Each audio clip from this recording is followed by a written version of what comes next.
first few weeks, everything felt calm. The sound of the wind through the trees, the reflection of the moon on the water, everything seemed perfect. Until one night, Luis came home and saw the back door slightly open. He was sure he had locked it that morning. When they entered, the air felt colder, heavier. That night, as they tried to sleep, Marta heard a whisper. It was so close to her ear, she froze. "Luis, come here." She opened her eyes, but the room was empty. No one there, just the sound of her own heartbeat. Days passed. Luis began to see a shadow by the lake, a human shape, still, watching. When he got closer, it vanished. Marta started noticing reflections in the window, a dark figure moving behind her. But when she turned around, nothing. One night, the old clock in the living room started ticking on its own. The hands began to move backward. Louis stepped closer and a wave of freezing air hit him in the face. At midnight, Marta woke up again. She wasn't alone. Next to her bed stood a figure, tall, completely still, its face covered in shadow. She couldn't scream, couldn't move. The thing leaned closer, as if trying to breathe in her fear. Then, it was gone. At sunrise, they packed everything and left the house. No words, no explanation. They never went back. The house remains empty, but neighbors still say, on quiet nights, you can hear a whisper coming from the lake, soft, slow, calling someone's name. I used to live in a small town outside Zacatecas. Behind my house, across an empty field, there was an old white house that everyone avoided. No one ever saw who lived there, but at night, one single light would turn on in the upstairs window, always at 2:17 a.m. At first, I didn't think much of it, but after a few weeks, I started noticing something strange. Every night the light came on, my dog would start whining and scratching the door, staring toward that window. And every time I looked, I thought I saw someone standing there, perfectly still, just watching. One night I decided to record it. I set my phone by the window facing the house and went to bed. Around 2 a.m. the dog started growling again. When I checked the phone the next morning, the light was on like always. But there was something else. In the reflection of my own window, I could see a figure standing behind me, tall, thin, almost blending with the dark. I thought it was a trick of the light, until I saw fingerprints on the glass on the inside. That same night, I heard knocking on my back door. 3 knocks, slow, careful. When I looked through the glass, no one was there, just the field, silent and empty. But when I turned around, my living room light was on, and someone had written something on the dusty table, just one word, move. I didn't sleep after that. A few days later, I told my neighbor what happened. She went pale and said, that house has been empty for years. The last family who lived there left everything behind, even their car.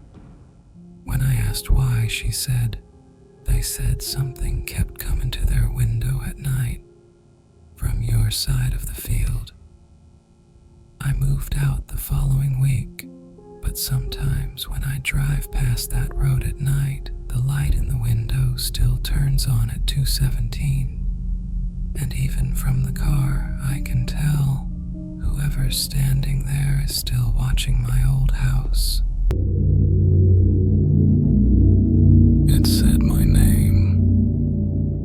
Back then, we were in high school here in Mexico. We lived in a small town far away from the city, so my friend Juan would always stop by my house and we'd walk to school together. I remember that one day, some of our friends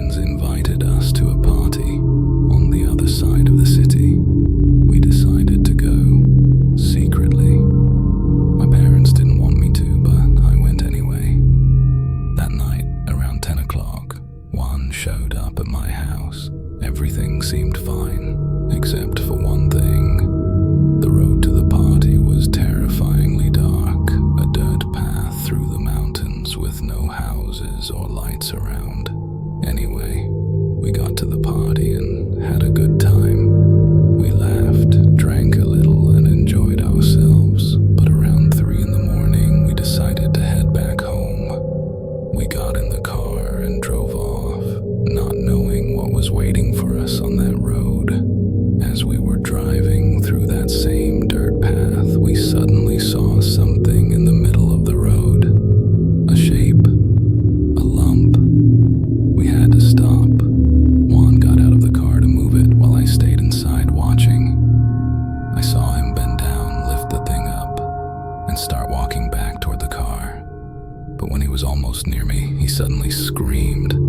I froze. I had no idea what was happening. Then I saw what he dropped.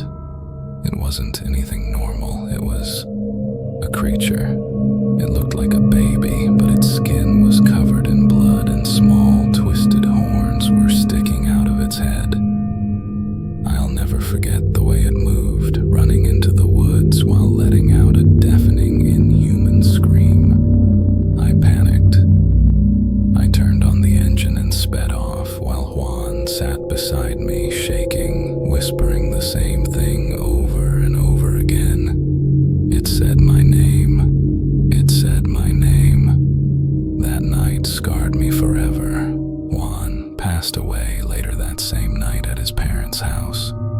It's been 5 years since that night, and even now, sometimes, when I drive alone down a dark road, I swear I can still hear that voice, whispering my name. Something was in my basement.